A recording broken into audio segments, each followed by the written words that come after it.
So you get people to say all this stuff. And I learned at Google all those years.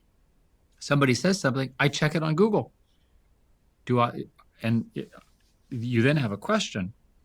Do you criticize them and correct them, or do you let it go? But you want to be in the position where somebody makes a statement.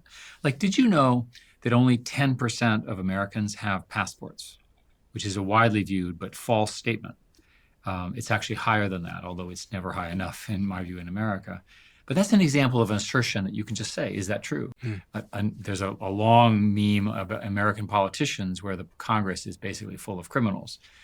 It may be full of one or two, but it's not full of 90.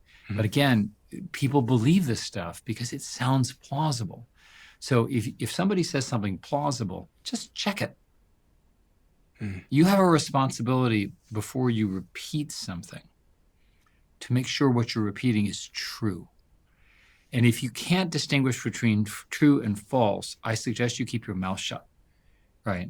Because you can't run a government, a society, without people operating on basic facts. Like, for example, climate change is real. We can debate over whether it's how to address it, but there's no question the climate is changing. It is a fact. It is a mathematical fact.